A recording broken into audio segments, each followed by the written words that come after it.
What's up? We just can't seem to stop talking about MetaHumans. There is a huge buzz in the community about this right now. I thought I'd put a video together and just pack as much MetaHuman information as I could for you guys, get you set from the ground up, how to use this thing, and get you started. So let's get into it.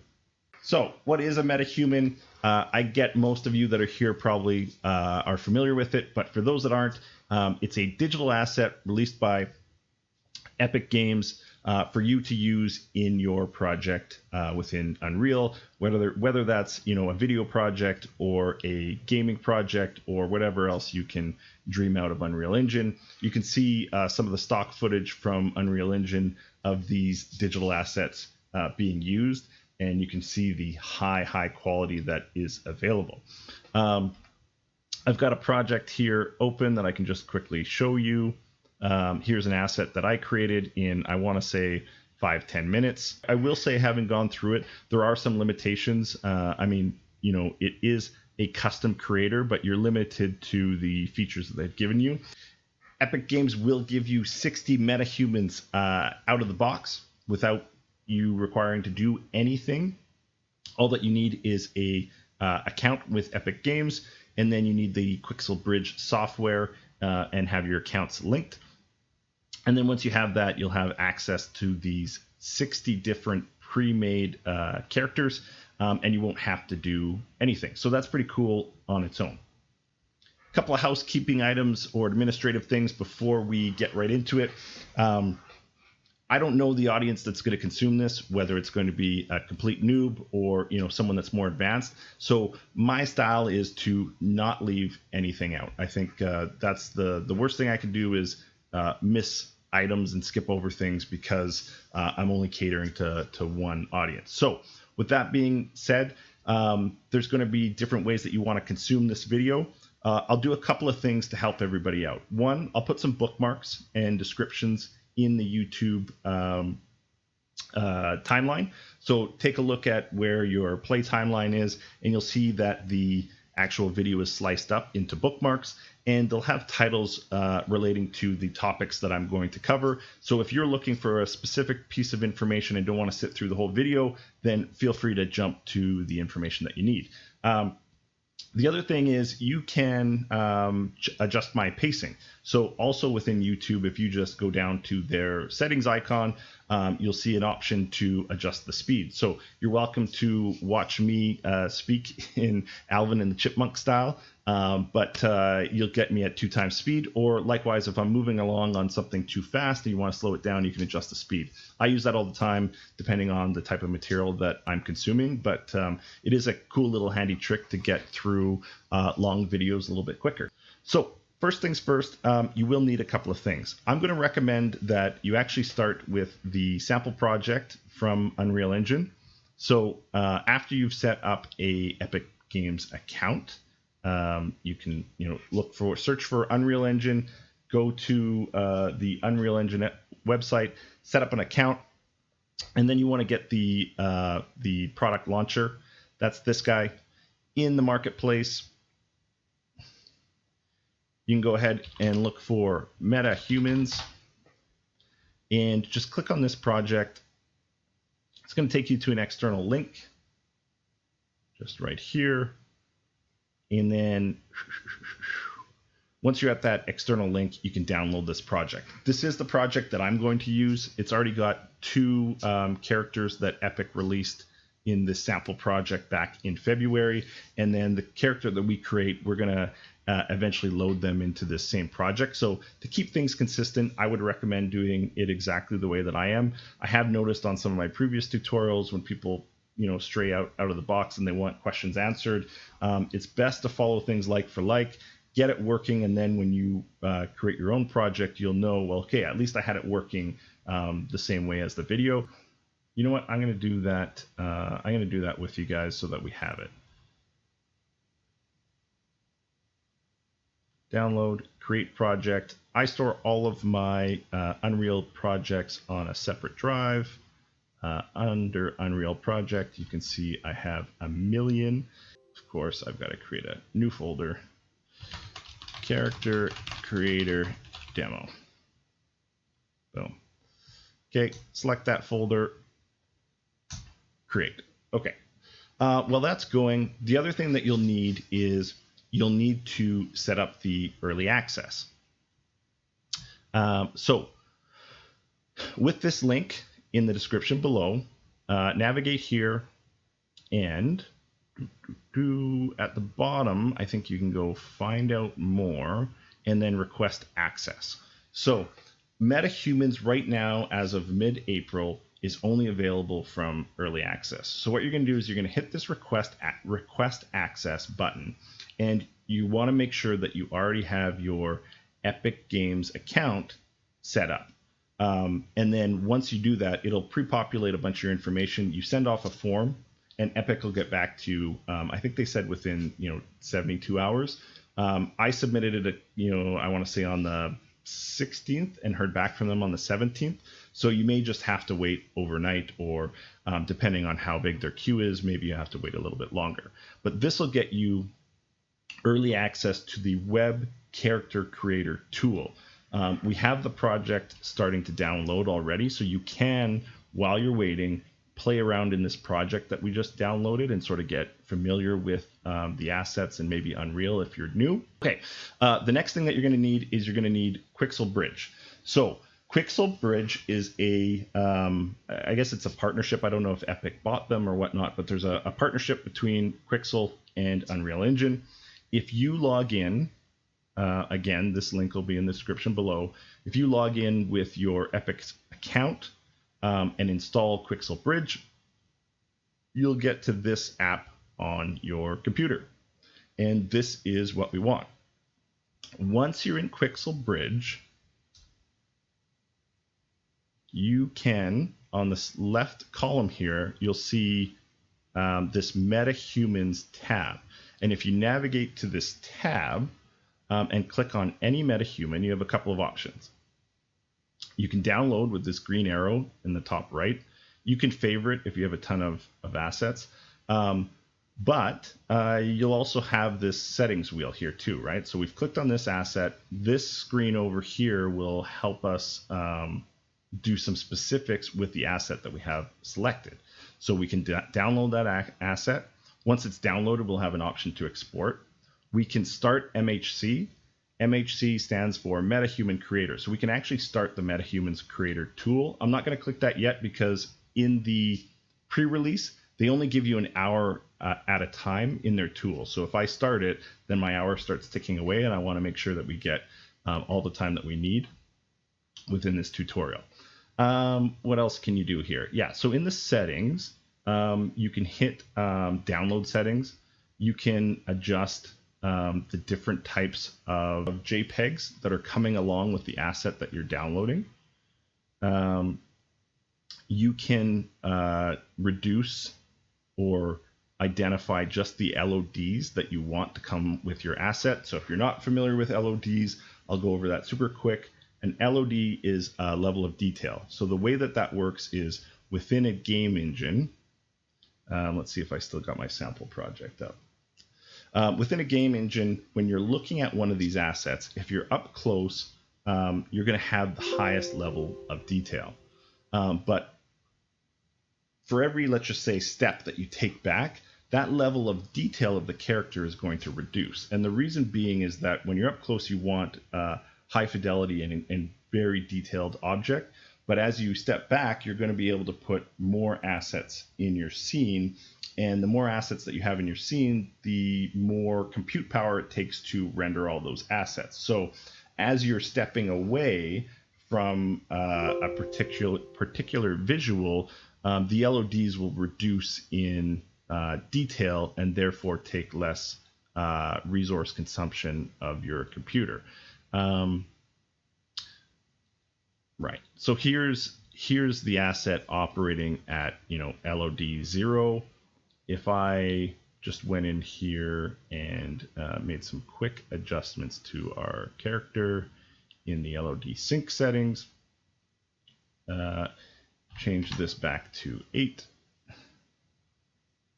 compiled it, you'll see, whoops, cut into a guy there, but you'll see as I walk away from the girl, her details, you can see it's changing when I slide. Her level of detail will change significantly, and then as I approach again, the level of detail will get greater. And so all that's happening there is it's using these different levels of detail, and it's just using these different levels of images to represent that character at those different step points. You can also change the project file type. I leave it as FBX. That's pretty much the standard for Unreal. So unless you're familiar with that, you don't need to change it. And then in the documentation, Unreal suggests to change this to UAsset and source asset. So I'm going to make that change. I had this work for me without that, but they do recommend changing it and saying that your export and download may fail if you don't make that change. And then the other thing that you have as an option is, depending on the model that you have, you might be able to change the resolution that comes across with your character. Cool. So we're connecting to the website. If it helps, I don't know if people are nervous about when they've got the pre-access, that they only have an hour. Some of the wording that Epic used in the email that they sent me made me think that, oh man, I'll only get 1 hour with this tool and then I'll have to reapply. But that's not the case. I applied once, I got the access, and I think this is the third time that I've been in the tool. The first time I went in and then my hour expired because I was doing other things. The second time I went in, I created the character that you saw at the beginning of this video, and this would be the third time. I figured out everything that was in there. Okay, not sure what's happened there, but my video recording stopped in the middle. So I think what I was saying is, when you start your session for the first time, you'll end up in Create MetaHumans. When I booted mine up, you saw it went to My MetaHumans. That's, I think, after your second time logging in. You can see that it ties to your account, so it will save all of the work that you've done. But anyways, this is the first screen that you're going to see. And essentially the way that the MetaHuman Creator works is you pick a base asset and then you customize that asset. So you have to start from one of their pre-mades, and then you can then tweak it to however you want it. So you can see here it says choose a starting point for your character. So what would be fun? I made a female last time. I did notice that they don't have a ton of pre-made assets for kids. So there's one of the limitations that I noticed right away. I wanted to make a younger kid.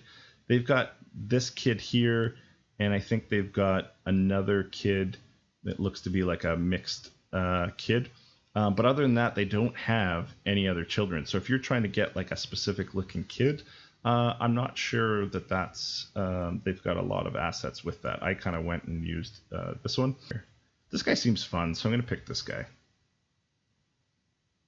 I've seen a lot of people playing around with him and his hair and getting it to move in the wind and stuff, and so he's a pretty cool asset to use. So you pick him, or you pick a character, you hit next, and then this comes up. It starts animating the character. You can kind of see them. This is all pre-done for you already. And here's sort of the first screen that you're going to have where you can start changing things. So the first thing at the top is you have a little bit of a toolbar here. You can change your character name. So let's give this guy a new name. Let's just say Charlie or something. And then on here, you have a few things. So you have a toolbar up here where you can change the name. You have some undo and redo buttons. You will have to be careful. These buttons will undo and redo things, but there are things that are destructive in the process that won't take you back to where you need to go. Yeah, so the middle mouse button pans, and the right mouse button will just sort of do the orbiting, and the mouse wheel will sort of zoom in and out. And then, I mean, you can take a look. They've got all the hotkeys here, so you don't need me to run through those, but you've got those options. Okay, on the left, this is where you can really make the modifications to your character. you've got options for skin, eyes, teeth, makeup. And like I said, a lot of these are really intuitive. I'm just clicking through all the different things that you can sort of customize. Again, this is where you're going to start seeing, some of the limitations, right? People have already commented that, the clothing is somewhat limited in the creator today. The body types are a little bit limited. So you're going to be able to customize quite a bit, but you are still going to be, this isn't like, you're not going to be able to do everything that you want to do. You are going to have to live with some limitations. Okay, the most important thing here, and I'll kind of jump into it now, is the blend. This is really where you can make and change the character's face. So you can see, because it's got the warning, you have to stop the animation that's playing if you want to blend. And I'm just going to zoom in on the character's face. But essentially what happens is you can drop in any of these other characters for a reference. Dropping them in doesn't do anything until you actually make a change here, right? So what you can do is, once you have those set up for blend, is you can then pick different parts of the character that you want to blend with the extra asset that you put in there. I think you're limited to 6 total, but let's just use these 3 that we have for now. So you'll notice when I clicked on blend, these little dots show up on the guy's face. And so what I can do is I can click on those dots, and then you'll notice that the similar sort of configuration comes up that matches this, right? So a center circle with 3 circles around it. So if I click this little circle and I drag this over to the bottom circle, it's now going to change that part of the face as similar. It's going to start making it and blending it and making it similar to the target that's down here. So let's just do that. We'll change the cheekbone and make it more like the girl that we have in the bottom right. And you'll see that a slight change has been made. So let's also do that for the nose and see if that makes a difference, right? So you can also see that the blending is done on sort of an analog scale as well. So the further you drag it, the more it's going to blend. So that gives you that little bit of a customization. Or you can go in between the assets. So here's the default, and then here's sort of the blended based on what you want to do. So again, if you drop different people in here. Oh wow, you can have more than 6. I thought I read somewhere. Oh no, 1, 2, 3, 4, 5, 6. I did read somewhere that you can only have 6. So the more people that you put there, the more options you have to sort of customize your guy. So if you want to give him a long nose, clearly that's kind of leaning on what this guy had here. If you wanted to, change his eye type, you can get his eyes a lot larger, or change the shape. So it's kind of cool. If you have a look in mind, you can put similar looking characters around. But if you don't have a look in mind, then it's really good, I think, practice to kind of get some varying different types of people in there, so that you have this ability to kind of play around and see, right?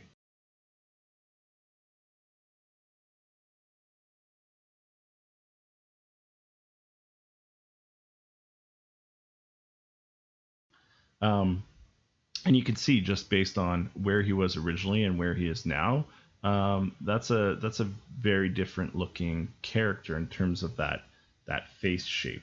So the other one I can show you is move here, right? And so move is a little bit different in that it'll target different pieces of the face, and then you can actually just grab those and start moving it around. So if you wanted to bring the eyebrows closer to the eyes, it doesn't force you to use the existing assets. You can just actually kind of pull this and tweak it a little bit based on what you feel is right. I think his ears are hidden, but there's also pulls on his ears. So that's there. What else? Chin, we were saying we wanted to make it a little bit bigger. So there you go. you can do that. So that's move. It's pretty straightforward.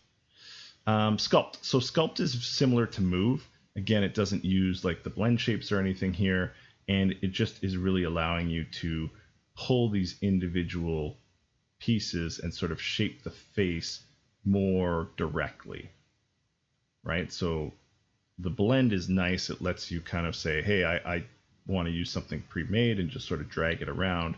This is more sort of, I guess, a direct sort of transformation of the face. It's really important to note, though, that when you're doing this is what I was talking about with the undo. This is destructive. So once you've done this, you can't really get back to your original asset. So the first one doesn't matter because these are sort of saved assets. But if you're going and updating one of your characters, what you'll want to do is you'll want to save that first. And the best way to save it is to duplicate it. Human here. My MetaHumans. He should be in there now. I'm just doing this so I can show you. Yeah. So this is what I would suggest is your best way of saving. So if you're playing around and using some of those destructive formats, what I would recommend is when you get it to a place that you like it, duplicate them. Because now if you go back to your MetaHumans, you'll see that he's both here. So then they're both here. So what you can do is you can actually then go in and edit one. You can destruct this, and then you'll still have your original copy. So that's kind of a little sneaky way to save and make sure that you don't lose your work, because like I said, this thing just kind of auto saves. So back in my MetaHumans, we're just going to edit selected. We're going to rename this guy and give him a different name. Maybe we'll call this Charlie's dad, and we'll make it an older guy or something. Charlie's dad. There we go. And yeah, then preview just shows you the character that you have created. So you can kind of preview him, move around and see how he's looking from the side and how he's looking as a whole character, you know, while you're working on him, right? So you can keep going in and out of that. You can also preview the LODs, so you can see what your character is going to look like based on, you know, the distance away from him in game or in Unreal Engine. So that's kind of a cool detail as well, that you're able to sort of move that around. You can change the quality that you're viewing this in as well. To me, it doesn't make a huge difference, I'm finding, from looking at it. A little bit there. But for performance-wise, let's just leave it on medium. You can adjust the camera, and you can do that by panning and moving around anyway, so I don't find that's super helpful, unless I guess if you want to lock it in, if you're looking at something specific. You can change some of the lighting, right? Just kind of get different environments to have them look at. If we force this on LOD 0, then if we zoom in and zoom out, it just stays there. Yeah, different scenes, so you can get different types of lighting on your character. I'm not sure what good silhouette is, but outdoor and indoor and studio just kind of makes, you know, gives you a look. Maybe you're making a character for a specific scene and you want to use that, so just gives you that if you're messing around. This bar again. Oh yeah, this was actually kind of cool. If you click on these bars, it tells you how long you've been in your session. So like I told you, you only have an hour. So that's a good one, especially in the demo. You'll want to keep a monitor on that so you don't lose your hour. It'll also give you some information to see how you're performing, your connection to their server is performing. So, you know, if you're having issues and you're not sure if it's your computer or whatnot, this might give you a little bit of extra information. Or I also imagine in the future, if you're having problems, this will help them identify, you know, what server, if there's a specific computer or whatnot on their end that's having issues all the time. It'll help them troubleshoot. So if you need to pull that up, you can pull that up and share that with their support. I'm assuming that's how that's going to work. Oh yeah, I guess I skipped over this. These are, you can take the hotkey reference off. You can take the hair off if you want, which is actually kind of cool because that really makes our character look a lot different. When the hair's on, he looks so much younger, right? And you can see that his, just the weight in his face is so much more obvious without the hair. So that might be important to you. I'm not sure why you would want to put it in clay. I guess maybe if you're, planning to use your own shaders or something, and you want to see what the model looks like as a clay model. Maybe you're exporting it to Maya or Blender at some point, and you kind of want to see how the model looks like just in clay. If you've got some vision there, that's probably what that's for. Cool.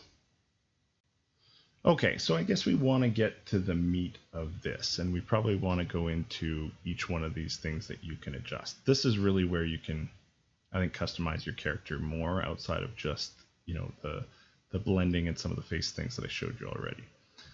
So you can obviously use a tone changer here and adjust the skin tone. You can adjust the U and the V settings directly. We'll just leave that as a mid-tone. You can pump up contrast and texture. Let's zoom in on the face so that we really can see what's happening here. I believe, if I recall, texture will really pump up the wrinkles. Right, so there's a young looking guy, and then a full texture will make him look older. This, I think, is important for hiding the hair. You might really want to see what that looks like, right? What do we want for our character?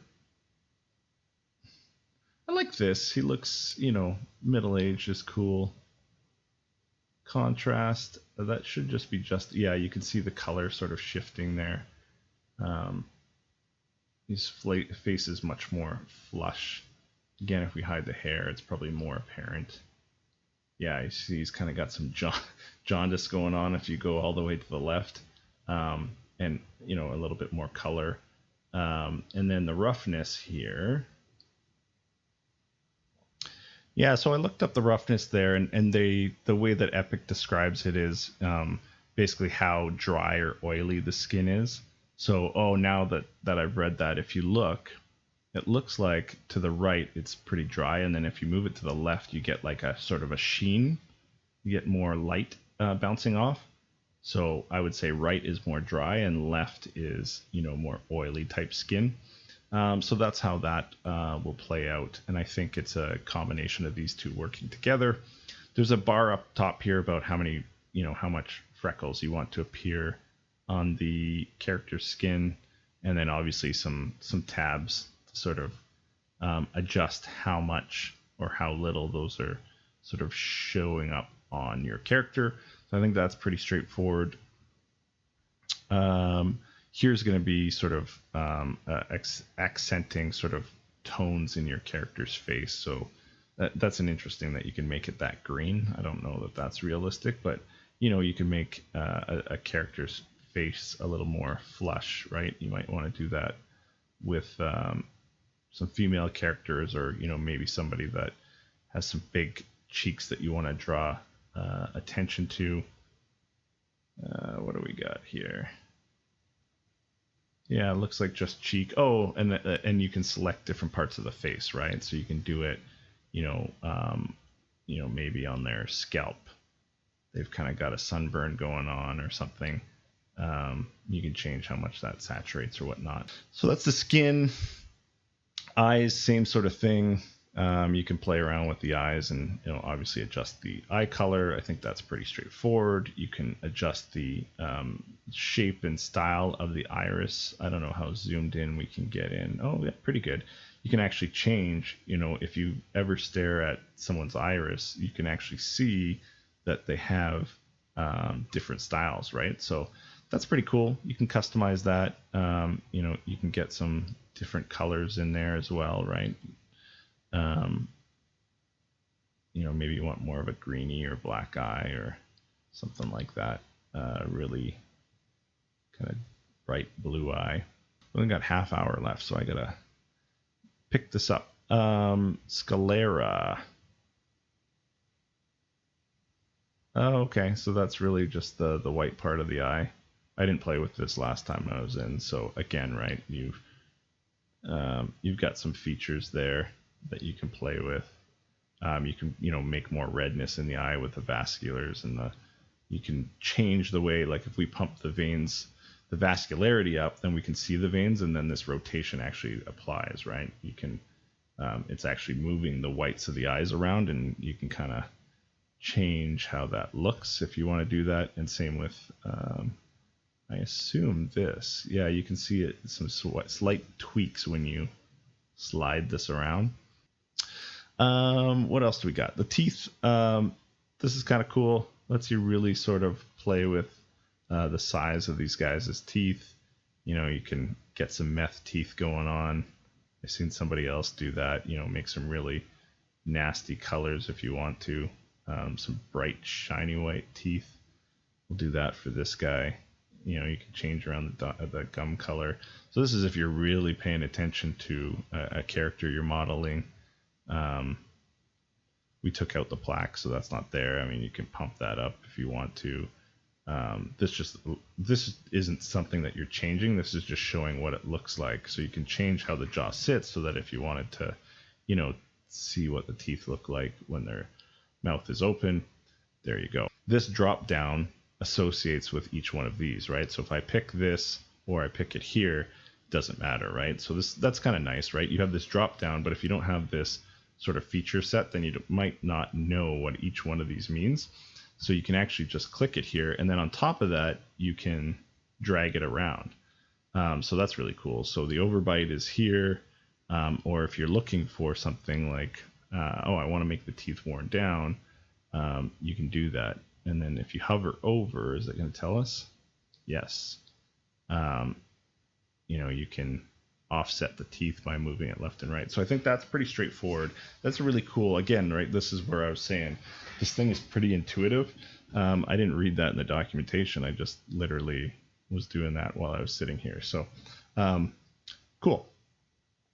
Makeup, pretty straightforward too. You can add makeup around the eyes, and it kind of shows you how that's made up. You can pick a color, and it gives you the full color thing. You can deselect a box there. Yeah, so like I thought, there isn't a ton that they're telling you. I mean, they keep saying in the documentation that, if you add something to take it off, you just click on it. But really, they're just talking about, these three settings will allow you to define how much makeup is applied. Looks like that's in the roughness. And then, transparency, I think, is straightforward, right? And then metallic, is just kind of the sheen. They talk about it as, how much makeup is applied, what is and then what is the glossiness of the makeup, and they describe that the same for both the eyes and the lips. So I don't think we're going to do that to our buddy here. I just don't think that's fair. But if you wanted to, you can see that really changes the glossiness, right? So roughness is glossiness. Transparency is really how much is applied. So those are pretty straightforward. I'm going to make sure we remove that. A little bit more gray. Cool. Hair's pretty cool. Just take note, you've got these little warning signs all over. They're just saying that the asset's in development, so you're only going to get LOD 0 and 1, so some high quality ones, whereas some of these you're going to have more options when you export the character. In this pre-version, salt and pepper, we'll put this guy's hair back on. Whoops. Yeah, I mean, salt and pepper is pretty straightforward. That's something that I understand. If you look at my hair, I don't know if it's visible over YouTube, but like I got a lot of salt and pepper going on. But straightforward. You can make this guy a super silver fox or not, right? I like a little bit in there. I can relate to somebody that's got a little wisdom in their follicles. Yeah, so again, the way they describe roughness is like how oily or not the hair is. So you can play around with that. I guess the lower side, like higher again, looks dry. that looks much drier, and then as you get low, it looks a little bit more oily. So you can play with that. There's a color picker here too. You know, you can change the color of the hair. Got some unrealistic ones in there, but yeah, I think this guy needs some clicked. Is that gonna work? Oh yeah, cool. Actually, you know what? I'm gonna do that. I'm gonna leave his hair like that. I'm glad I clicked on that. Make him look a bit different. Okay, we covered off the hair, eyebrows. You know, you can change the style of the eyebrows. Nothing crazy there. You know, change the color. Same roughness, salt and pepper for hair. Eyelashes, you got a couple of different things. Same roughness and salt and pepper. That's weird that they've got a salt and pepper setting for the eyelashes. I didn't know your eyelashes could go gray. Can they? Is that even possible? Beard, same thing. So there's nothing, you know, there's nothing crazy in here. You know, it's pretty straightforward as far as hair goes. If you've got the first setting, you can really see that oiliness sort of coming through now. So if I went back to the head and put the roughness up and maybe some of the salt and pepper down a bit, yeah, kind of changes the look a bit. Body types, you're limited. You've got 6 types, and then you've got 3 heights. So I don't know how many variations that gives you in your probability, but you've got a few variations, but you are limited. And you know, I say there's 6 different types, but you know, if you stick a female body on a male, it just doesn't work at all.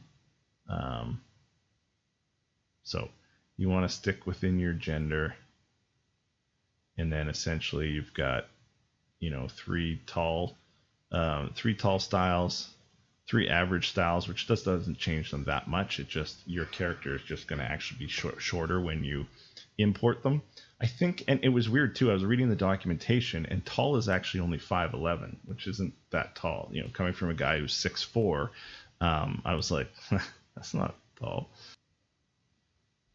I pulled up the sizing chart for the MetaHumans.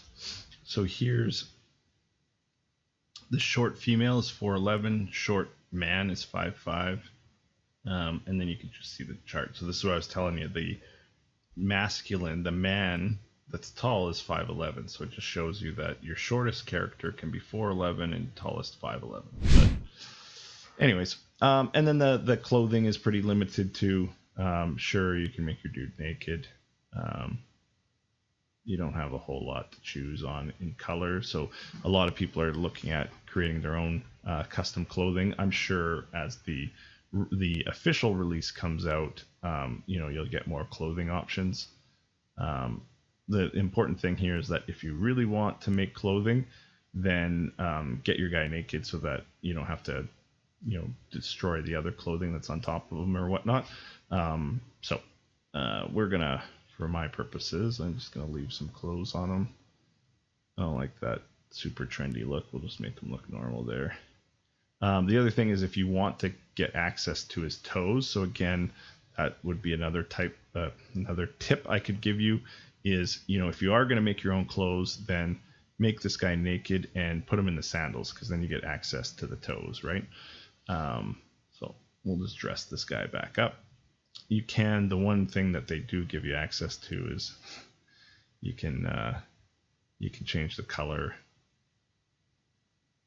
Change the color of his outfit a bit if you want. I'm just going to leave it as black. That seems fine.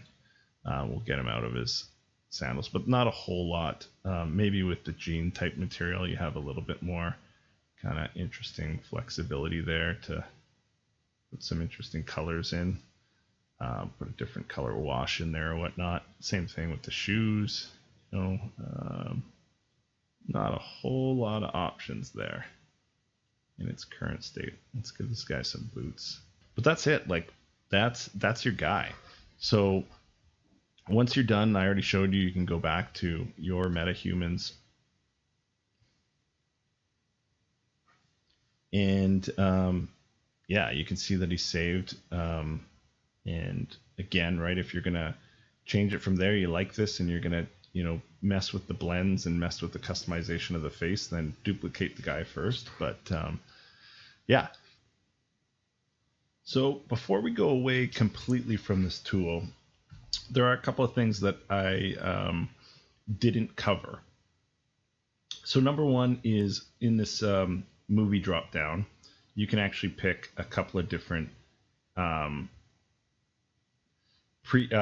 default animations. So you can actually, I think this one has more body movement, right? The first one is just sort of standing idle, and then the middle one is, I think, more face animation. So as you're altering your character, if you like kind of referring to different functions and whatnot, then you can change that there. So that was one thing. Another one was I didn't talk about studio lighting. I talked about all the different types of lighting that are just sort of preset, which is cool. But on studio, the one thing I missed chatting about is you can actually change the background light. I understand if you hold the L key on your keyboard and then the left mouse button, you can also shift the light around your character. So you can change the color of the backdrop, but I don't think, yeah, see, so when you're in outdoor, if I hit L and hold the left mouse button, you can't shift the light. So that's a pretty cool little feature that you should be aware of, because you might want to see how different light angles and sources and whatnot affect how your character looks.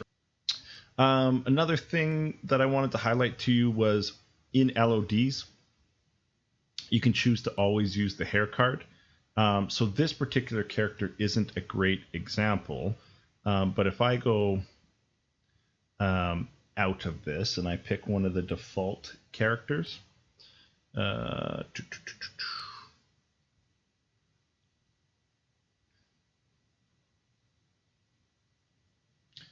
reason is, so I'm not sure if you're familiar with groom assets and hair cards, but essentially groom assets are rendering the hair by individual strands, and that's being done by the GPU. Cards are more like of a sort of a mesh. That's the way I describe it, is more like of a mesh-based render.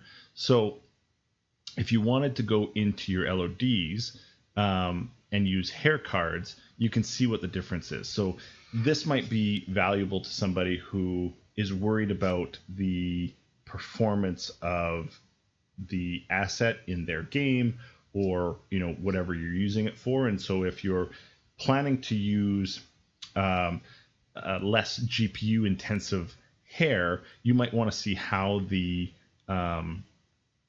character looks with cards, because if I take that off, you can see the difference, right? Like obviously the strands looks way more detailed and just looks better in general, right? I missed talking about the symmetry. So there's a couple of different places where you can play around with the symmetry. I think when we were playing with the eyes, like you could color them different and you could affect the eyes different. I talked a little bit about it there, but generally you'll notice if I'm sculpting, it's going to use symmetry and do it on both sides of the face. And I think that's the general use case, but you've got characters that have scarring or different things. And so maybe you only want that to affect one side of the face. And so you can turn on and off the symmetry. The default symmetry is average, so it's going to average the change between the two. But you can also change the symmetry to go from left to right or right to left, and have it sort of change that way. Screen plane is the default, and this will sort of adjust the sculpting based on, I think, XZ or YZ, whatever is sort of closest on the angle.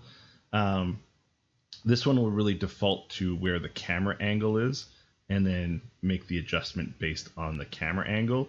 I guess my understanding is that that's a common setting in some 3D editing software. So folks that are familiar with that, that's who would want to change it. Otherwise, I don't think most people would want to touch that. In sculpting as well, I sort of showed these individual nodes, and then I think I also talked about these move nodes. And so what you'll notice is if you click on the move nodes, it's actually, if you hold and click, it's actually going to bring up a couple of different nodes underneath it and move those in parallel. If you go to the sculpt, you'll actually be able to find those individual nodes as well. So shifting between move and sculpt, you should see the same nodes available for some of these movements, and some of these other ones just allow you to move them together. So that's just the difference there. I mean, anything that you do in move, you can actually do in sculpt, just you'd have to do it node by node, whereas move will allow you to do it in a grouping. So that's a creator tool, and like I said, that saves it all to your account, so you can quite happily just close out of here. I mean, you would want to check in Quixel and make sure it's working first. But now if you go back to Quixel Bridge and you go to My MetaHumans, you'll actually see that the person, actually the two people that we just created will show up here. Maybe, if we're lucky. There we go. And you can see this girl I already downloaded. So this guy, I'll just hit the download button. This you'll have varying success with. The first time I clicked on it, it sat there for a good 15 minutes and then didn't do anything. I clicked on it again, and then I let it sit, and I think I had a meeting or something, and then came back and nothing had happened like hours later. And then I clicked on it another time, and it was like within a matter of minutes. So we'll have to see how this one goes. I guess I can show you while this is downloading. There's a couple of things that you're going to want to do. Up in Edit in your export settings, you want to make sure that, I'm for this tutorial, we're going to target Unreal. So you want to make sure that Unreal is targeted. You want to make sure that your version of whatever project you're targeting is correct, and that the plugin location for Quixel Bridge is denoted as your plugins folder that's within your engine. And then the most important thing here is, and this is probably the only one that you're going to have to adjust, is when you export, this is telling it what project to put it in. We started at the very beginning of this. We created a project, and I forget the name of it. So let's just navigate to that. I believe it was probably Character Creator Demo. Yeah, Character Creator Demo. So you'll want to make sure that that project name matches this default project export. Otherwise, it's going to export it to a different project. The other thing is you'll want to make sure that that project's open as well. There.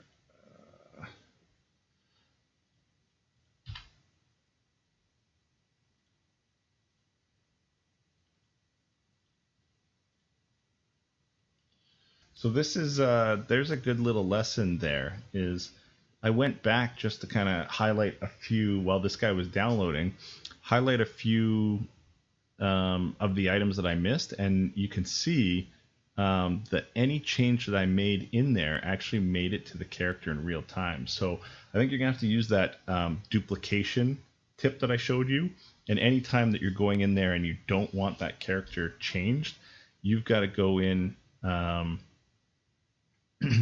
you've got to go in and duplicate it first before you kind of muck around with it. So apparently this guy is updating. So I had them all downloaded. I thought I'd kill some time and show you guys a few things that I may have not shown you in the editor, and now we've got to wait again. Okay, so I fired up Creator again, went in, and then I don't know if that helped force this guy to do his update. There was that little orange button, updated, and now he's ready to go again. So anyways, let's go with this because we changed the background. Okay, so yeah, all you have to do is you have to hit that little export button. Whoops. You want to make sure that your project is open. So because we had, these settings all set up and we're targeting this project, we should see eventually that this will come through into this project. you can see the loading bars flashing really quickly. So that's a good sign. Sometimes when you export, I find from Megascans and Quixel Bridge, something will go wrong and then you don't have any indication. So I really like to have everything open, and then you'll actually see the stuff importing and you can kind of trust that it's working. Okay, so that finished exporting over. I'm just going to hit, it said 70 changes to the source content files have been detected. Would you like to import them? Let's import DNA. Just DNA cannot be uploaded without a skeletal mesh. Okay, done. I can be honest with you, I'm actually referring to my own tutorial on the third person character. So now that we got this character in, we'll make sure that he's there, and then what we'll do is we'll set him up as the third person character. So I'm going to do it a little bit different than my previous video. There's a few learnings that I have, and then also we're going to do it within this project as opposed to exporting a character out to the third person project. We'll just add the third person content to this project. So let's see how Charlie's dad came. Oh, still loading stuff here. Okay, so I think that all finally came over. So there's a couple things I want to do. First, I want to add the third person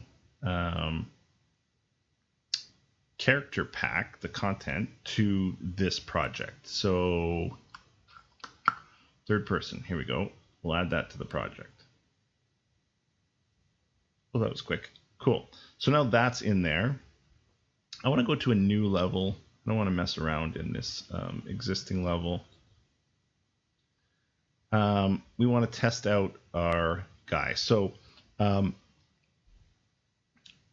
because we're using the sample MetaHumans projects, the original MetaHumans are actually going to be in here under sample MetaHumans. Any MetaHuman that we exported and imported from Quixel Bridge is going to show up in the MetaHumans folder. So Charlie's dad, who we created, is going to be right here in all his glory. There you go. Cool. Oh, and he actually has hair. I thought he was going to end up bald.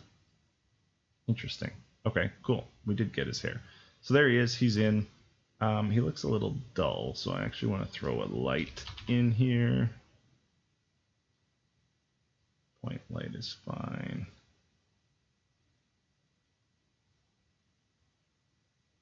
Got a little, yeah, there we go. Got a little color to his face. Good. Okay, cool. So he's in there, and yeah, let's. Why don't we right away? I guess explore this guy a little bit. So there's a couple things that I can show you. You know, I have some other detail in some of my other videos, but for this, the one thing that's really cool that they've highlighted a few times is this LOD sync.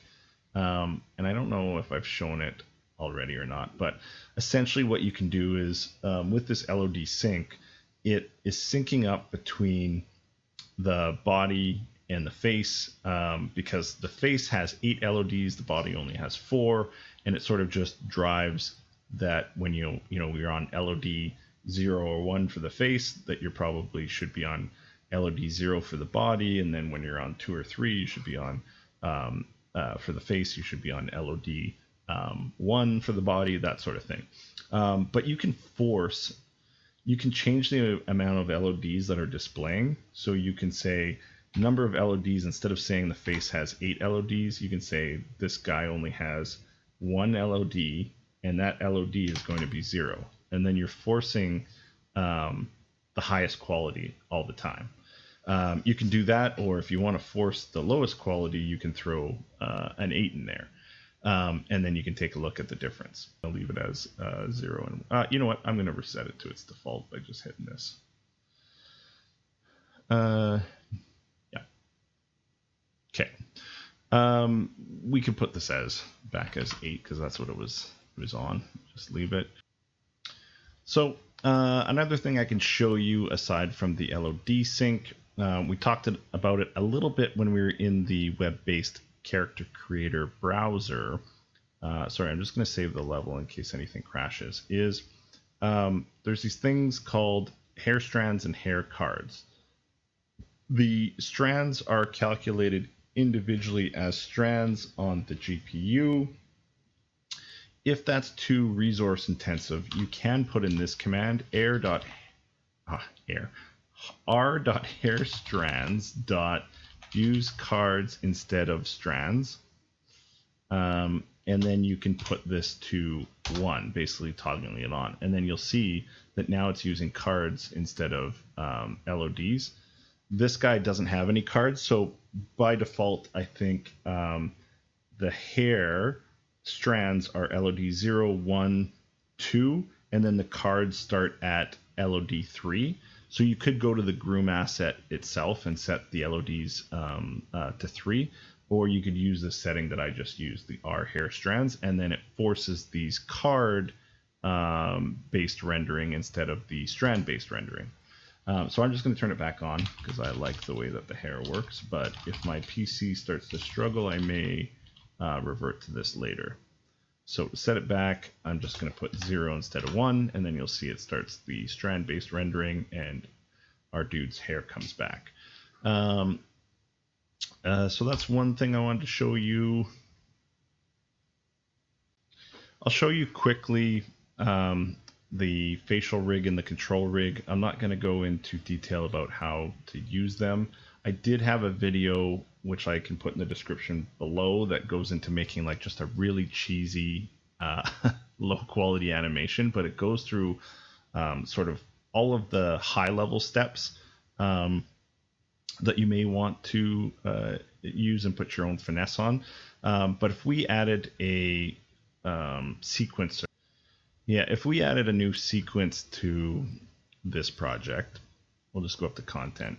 Here's a little cool thing I'll show you too. So let's just say we'll call this sequences. Oh, they already have one. So I'm going to get rid of that and use the sequencer folder. One thing you can do, I don't know if you know this, is kind of cool, is you can set colors to your folders. So say your association with movies or sequencer was purple, you can just color the folder purple and it's easy to find. Pretty cool. I like doing that with a lot of my folders. Anyways, yeah, we could create a brand new sequence. Animation sequence, is that the one? It's late here. Level sequence, that's what we want. Create a new level sequence. We can call this Charlie's Dad. And then sequence. And then if we drag that into our level, and we open that up, whoops, open level sequence, you can add your dude to the sequence. Can you just drag them in? Yeah, you can just drag them in, I think. There you go. And what it does is it automatically applies the control rig. Okay, so a couple things here. I was trying to move the arm around with with the mover, and it like stretching the mesh. You don't want to do that. You just want to, I guess for this type of rig, just use the rotator instead, and that'll get you the movement that you want. That makes a lot more sense. I was wondering why that wasn't working. Okay, so that's in there. The other thing that I can show you is, I know it's in the sample MetaHumans, but I'm not sure if it's been brought across here. But if there's common utilities, utilities, there's this MHCR picker. You can right click on this and you can run this. And you can, stick it, drag that, stick it somewhere, and then this will, you can pick the BP that you want to run it on, and then this will give you some different options and more refined controls for selecting entire places of the body, whether or not you're going to use FK or IK drivers. This is what I think I was looking for at the beginning. Was, can I even select that square? Yeah, this is where I was looking at moving it, and then the arm moves based on the FK driver. That's what I was looking for. So that's where you can turn that on. If you're using these, then you want to be in the rotation space. That's how you animate there. Anyways, this isn't an animation tutorial. I just kind of wanted to show you the basics there. The face rig is probably going to be working fine.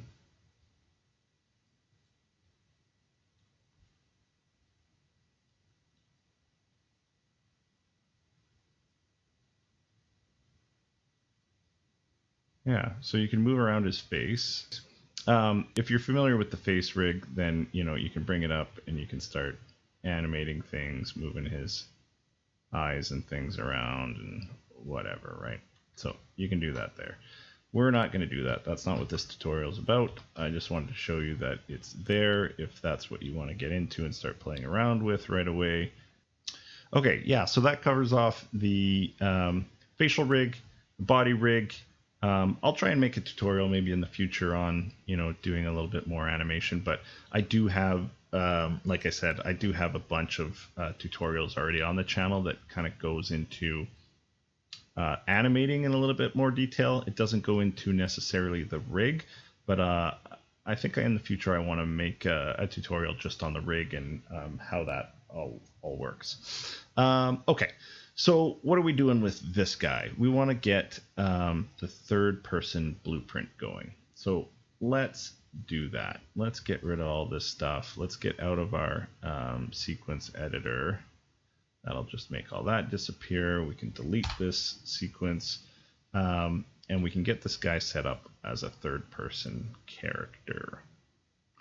What are the first steps that we want to do there? So just like in the previous tutorial, so I did make a tutorial on this before.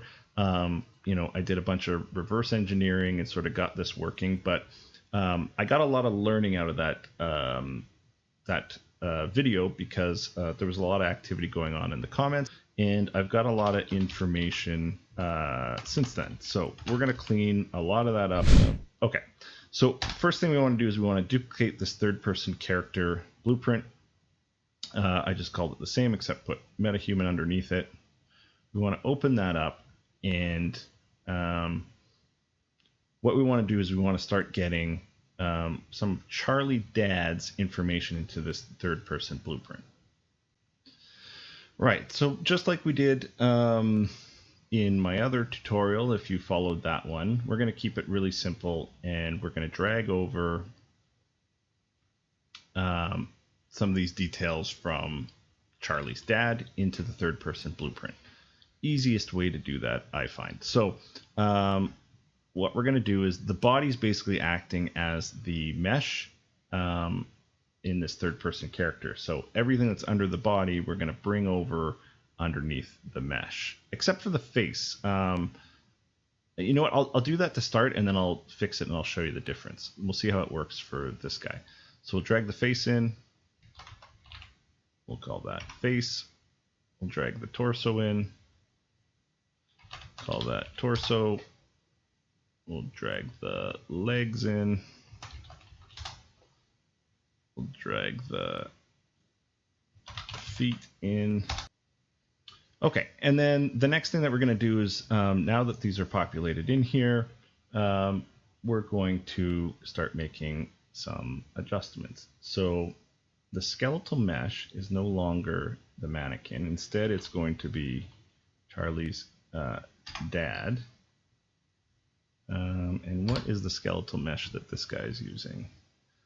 I just want to be sure that it's the right one. So for him, whoops, the body that's being used is M tall narrow body. Okay, so let's adjust that. M tall narrow body. Boom. Okay. we move that over. The face is there. Okay, and then we'll just compile, save that. Whoops, we'll just go out of there and then reopen it. Yeah, I'm not sure why it does that, but when we change the mesh, it doesn't update in real time. So we do have to close and go out of there. Next, we can kind of start adding in the hair. So same thing like we just did, we'll want to bring over all of those groom assets and drop them under under the face. So let's do that one by one. Hair, eyebrows, fuzz, eyelashes, mustache, and beard. Cool. Okay, those are brought over. Compile, save that. Okay, that should all be good. Save and compile that. We'll close out of there. We want to adjust the third person game mode here. We want to have it target our new character, which is third person character MetaHuman. Compile, save that. Get out of there. If we reopen this, his hair should now all be attached. Yep, which it is. Remember, we've only got LOD 0 and 1, so it's only going to work when we're in close like that, unless we force the LOD all the time for the third person character. We did that with Charlie's dad here with the LOD sync. Okay, and then, yeah, actually in... No, not third person game mode. Sorry. In project settings, in maps and modes, we also want to make sure that this is changed to third person game mode, just because this is the sample MetaHumans project, so it's not set up that way.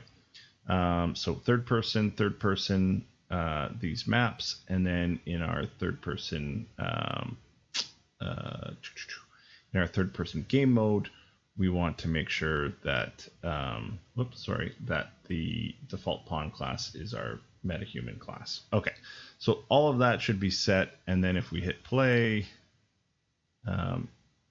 collision's not set up, or he's not starting in the right place probably. Oops, I lost my, oh, there's the world. We want to make sure that we're standing over this platform. And then if we do that, yeah, the dude will start moving around. Okay, so we have our character in here, and we can get him to move around, but he doesn't have animations. So what we need to do is we need to retarget the animations. And this is, I'll be honest with you guys, this is where things fall off the rails a little bit. We'll definitely get the animations over, but according to, I'll just share with you, according to the Unreal Engine documentation, their best practice is to use, I'm just trying to find the section here. Their best practice is to use a pose asset. Just looking for that. Yeah, in here. So essentially what's going on here is the MetaHumans have a slightly variated skeleton in relation to the UE4 mannequin. The mannequin and the MetaHumans skeletons don't match exact. And so what they did with the pre-release, the sort of the sample project, is they included a pose asset. With the MetaHumans, at least the one that I downloaded, no pose asset came with them. I searched all over and I couldn't find any pose asset. So we can't directly move the move the skeleton, the UE4 mannequin animations directly to our asset. There's a couple of things going wrong. One, the guy that I created anyways, used a tall body type. So that doesn't mesh up. And then the skeletons are slightly different, and there's no pose asset. So what we're going to do, I found a bit of a workaround, and I'm assuming that Epic is going to fix this when they actually release the character creator full bore, and maybe I'll send in a note to them and see if we can clear it up. But I'm assuming they're going to send a pose asset with each body type in each profile. But for now, what we're going to do to work around is I'm going to use the existing male, retarget all of the animations to him, and then once they're targeted on him, because he has the same skeleton as our asset, we're then just going to retarget from him back to our asset, and then things will work. So anyways, I thought I'd just share that with you so you kind of understand why I'm doing what I'm doing. If you find a better way to do it, let me know, but this is the best way that I've found with the current release, and so like I said, I'm hoping that they fix this. Okay, so let's go through this entire process. The first thing that we want to do is we want to go to the third person character, the one that was pre-existing, and we want to get their animations. So I'm just going to, first. So I'll open up the mesh, I'll click on the skeleton here, and we'll want to make sure that this skeleton is set up properly for retargeting. So we want to select a humanoid rig. All of this default is fine. Their default pose is fine. And I think as far as the skeleton goes, they're all going to be set up okay, which they are. Okay, so we'll save the mannequin and we'll leave that up in our folders. And in our third person character, so Charlie's dad here, we want to find his animation asset. So we'll click on his mesh. I keep saying animation asset. We want to find his skeleton. We'll go into his default mesh here, and then we'll click on his skeleton. And we have to make a few changes for him. But I think for now, we'll leave it because like I said, the workflow that we're going to go is we're going to retarget on the asset that we know has a pose asset, and then we'll retarget back to this guy. So let's find our other guy here. So in sample MetaHumans, in MetaHuman 4, we've got this guy. And this is the guy that we're going to use his skeleton. So let's click on his body, find his mesh, and then we're going to double click on his mesh, and we're going to get his skeleton. And we're going to set up his skeleton for retargeting. So the first thing I'm going to do is in the skeleton tree, I'm going to go up to options, show retargeting options, and the root and the pelvis we want to set up for animation. And then everything else we want to show up as skeletons. So we just right click on spine and we say recursively set translation retargeting skeleton. And then you'll see it goes animation, animation, skeleton, all the way down until the right thigh. And we'll do the same thing. Right click, recursively set translation retargeting skeleton. Left thigh, same thing. Recursively set retargeting skeleton. And then this last one we can just do it manually and switch it to skeleton. Now you should have two animations at the top and then skeleton throughout. And the reason that we're doing that is if you look back to the actual third person skeleton and you look at their skeleton tree in the retargeting options, you'll see that those all match. Okay, so we're like for like there. We've set that up in the skeleton tree. Just confirm.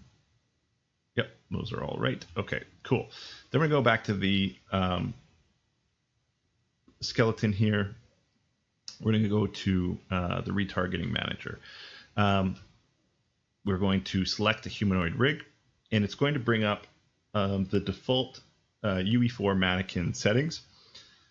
These settings don't match the UE4 mannequin, and so we want to switch spine 1 to spine 2, spine 2 to spine 3, and spine 3 to spine 4.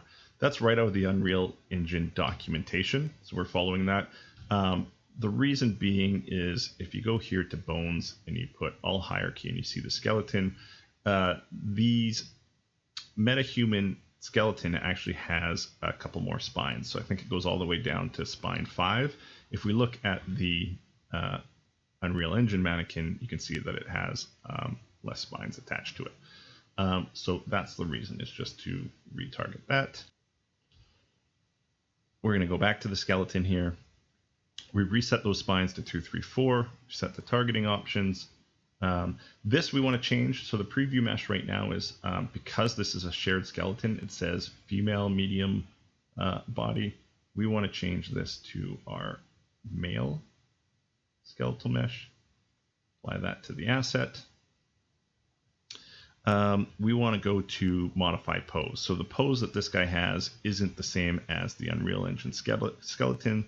So we're going to modify the pose. We're going to click this drop down, and then we're going to look for the retargeting asset. And so this is what I was talking about. So this asset is set up to configure the skeleton and get it to a retargeting state. There isn't one in the MetaHumans that we've downloaded. So like I said, in the future, I expect that they'll probably have that asset, but for the life of me, I couldn't find one. So we'll import that, and then you'll see that the pose has been changed, and now we're set up to retarget from the UE4 mannequin to this guy. Just taking a quick glance, making sure I don't have to do anything else. No, I think that's good. So then we want to go back to our browser. We want to find the UE4 skeleton. We want to go and find his animation blueprint. Is it going to go over for us? And I'm just going to hit the magnifying glass. It'll bring up, this is the animation blueprint that's attached to the third person animation BP. And this we are going to retarget to the skeleton that we just set up. So you'll see that we have this MetaHuman based skeleton. When you bring in the pose asset, it's all there. And that should be good. So we're going to put a prefix on this, and we're going to call this Original MetaHuman, OMH. And we're just going to hit retarget. And that should have taken us to the top of the content browser. And it's now retargeted all those assets onto the sample MetaHuman skeleton. So let's just take a look and make sure that those are looking good. I have seen in the comments, some people have mentioned that the thumbs aren't retargeting properly, and some other sort of ill effects, but you can tell the hands are looking pretty good. So it looks like it's come over and made it to the sample MetaHuman skeleton, and now our job is to take it off of this skeleton and send it to our MetaHuman. So now we want to set up our MetaHuman and our MetaHuman skeleton and the other MetaHuman skeleton to match. So we're actually going to switch and put these spines back to the way that they were, because the only reason we switched them was to align them with the UE4 mannequin. So we swapped those back, and then we're also going to want to put the pose back, because the pose of our other asset isn't in this format. So we're going to hit reset, and then we're going to save. So now we've got this male skeleton with all of those animations reset to normal, and then we're just going to go and make sure that, because we changed all of this here in the skeleton tree, we're going to do that with our new MetaHuman. So let's do that in the skeleton tree. Options, show retargeting option, animation, and then same thing like we did before.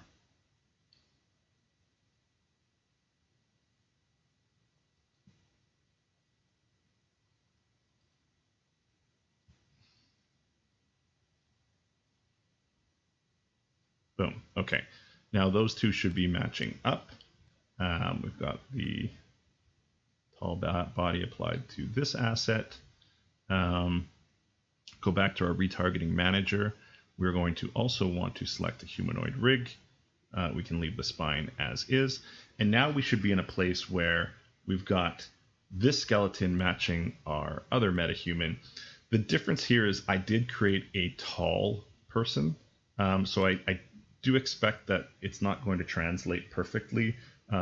There's probably going to be some slight variation in the animation, but for our purposes, with the tools that we've got today, this is going to be the best that we've got.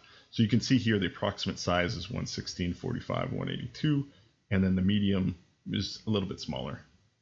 And so that corresponds to what we would expect. Okay, now we're going to go to the top of the content folder because we didn't specify that we wanted to put these animations anywhere specific.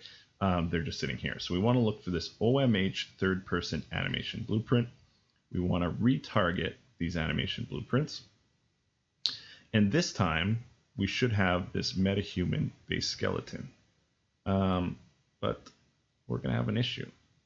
So right away with this preview mesh, you can tell that the hands are messed up. So I don't want to retarget in the current state because something's wrong.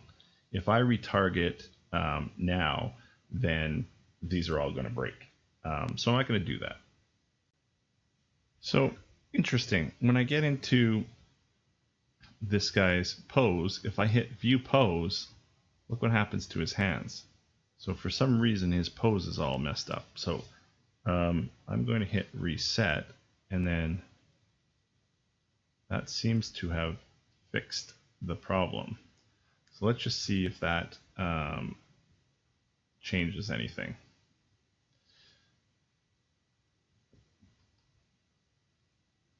So I don't know why that pose would have come out that way. Anyways, okay. So now if we retarget, we pick the MetaHuman base skeleton. Now his hands are fixed. So we fixed that issue. Okay. So we want to replace our current animations are OMH, and we want to replace that with just MetaHuman _ maybe. And we're actually going to pick a folder. Let's put this in the MetaHumans, Charlie's dad. Is there animations or anything? You know what? We'll just drop it in Charlie's dad for now. Okay, good. So that was the problem. The problem was for whatever reason, it had a weird pose where the hands were all screwed up. Okay, so then we retarget. If you look at the animations now, they've come across clean. This is on our tall asset, and you can see, you can click on any of the animations if you want. You can see the fingers are coming through. Like I said, there was some people that were mentioning in the comments that some of their assets weren't coming through. Okay, so that appears to have transferred good. So now we've retargeted the animations onto this skeleton, and now we can move to our next step. So we're going to go back to Charlie's dad's blueprint. We're going to open that up, and here's where things got a little bit funky. So the previous way of doing this that I had shown is if you click the, sorry, we don't want the Charlie's dad blueprint. We want the MetaHuman blueprint for Charlie's dad. Yeah, perfect. So if you click on the mesh and you use the animation blueprint, we're going to look for MH_ because this is the animation that we just created. And it springs to life, but not everything's connected. And so when I walked through this earlier, you could put an animation class on each of these, but then they're not fully connected behind the scenes. So the best practice way of doing this is we're actually going to pull off the animation for now, put this to none, just so we don't mess anything up, and then we'll compile and save, and that'll put them back to that rigid pose. And what we're going to do is in the construction script, we're going to build out something here. If you look in the blueprint of our actual MetaHuman, they use this master pose. And so, again, referring to documentation, there is, let me just show you, there is documentation around these guys. So this isn't MetaHuman specific, but it's documentation around working with modular characters, and it talks about some of the stuff that I had sort of reversed engineered and was playing around in my last video, is swapping out, pants and tops and heads and things like that. And so it walks you through how to properly deal with modular characters. And there's this specific construction script that we're going to duplicate that basically sets the master pose component, which we're going to use as the mesh. On our blueprint here, we're going to use the mesh, and then we're going to have all of these other items sort of follow our mesh as the master component, and then the animations will just get added by the script. So that's what's going on there. So let's go ahead and create that. So just forgetting the name of this here.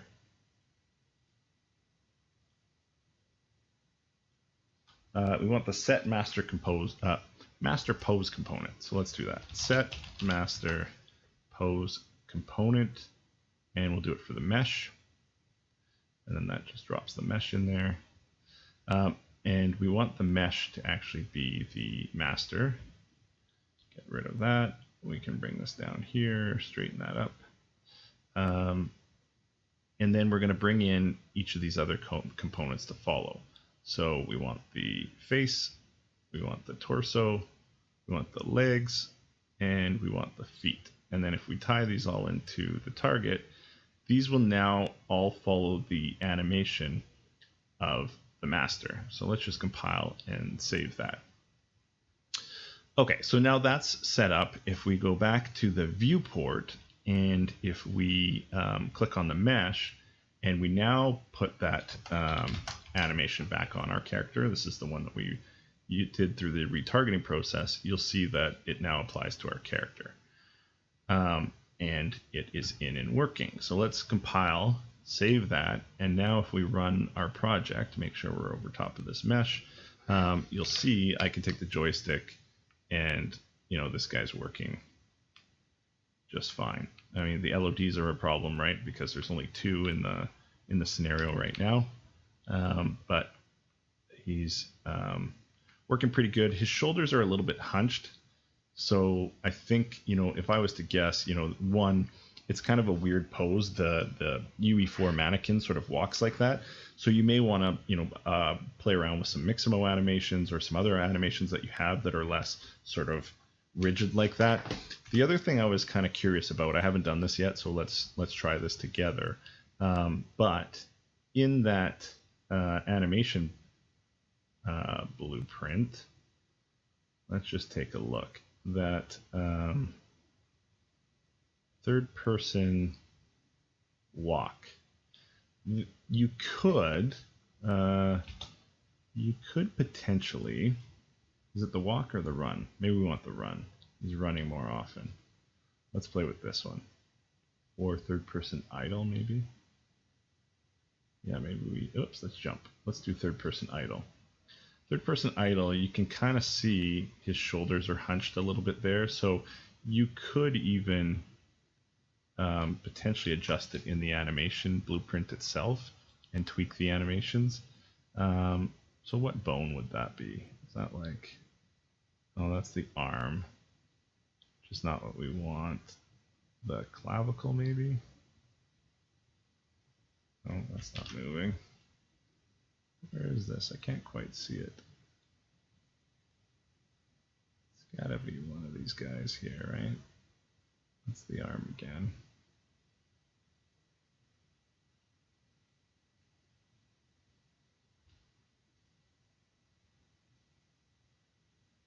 Yeah, like I wonder if, just lowering that a little bit makes him a little bit less hunchy. Oops, not the neck. Gotta make sure we get the right bone.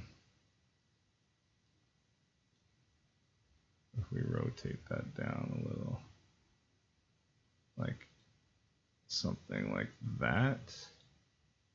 Maybe I over rotated this one. Yeah, like I wonder if that like kind of fixes it. So now if we hit save and we go back, again, I haven't tried this, so I'm just playing around. Does that change him a little bit? Yeah, a bit. I think he's a little less hunchy. So I think you could play around with that a little bit. The other thing I'll show you, I'm going to pull up, because this was a problem in the previous video for some people. I'm going to pull up an older project here that has the original female asset from the sample project, has her sort of set up as the third person. And I'm just going to demo on her because I couldn't replicate it on this guy, but I was able to replicate it on her. And I'll show you something else that you might want to play with. So if I run this with, I'm assuming it's just going to, if I've got the right project, I'm assuming that it's just going to play with her. So we're going to have to wait here. Yeah, there we go. Okay, so we've got her in, and I think I already fixed it on this one, but I can still demo it. So I'll show you a couple of things. So the way that I had originally set this up was I wasn't using the construction script. So if we break this and we go back to the viewport, and on the mesh, on the torso, legs and feet, we also put the same animation blueprint, MH.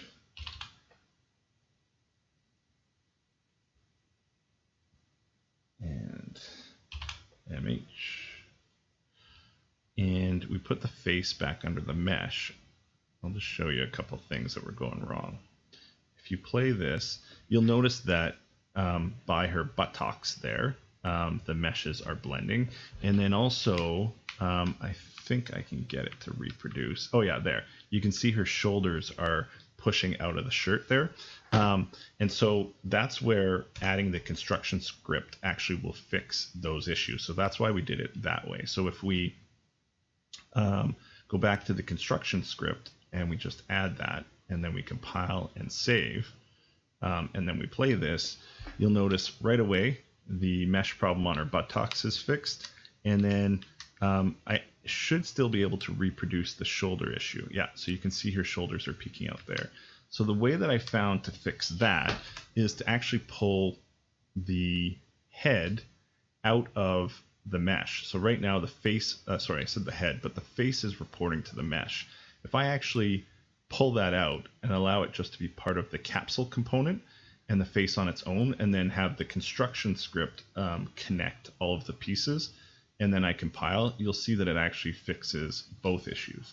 So no longer is the mesh sticking out of her butt, and if I rotate around here, I can't get her chest to stick out of the shirt like it was before.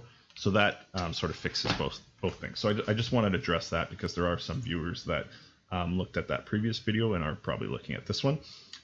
So that deals with that, and that also explains some of the reasons why I would have set up this guy the way that I did. If you do have problems because we're not all using the same asset, I don't have any issues of him having his neck poke out of the shirt, but I do find that the tighter shirts and the way that the shirts are hanging will drive that problem. This is a bit of a loose sweater, and so I don't see any issue with him right now. But if you do have a character that's having that problem, then you can just do what I just showed you, right? You can go in here and you can actually just take the face and drop it back on top of the mesh, and then it'll pull it out.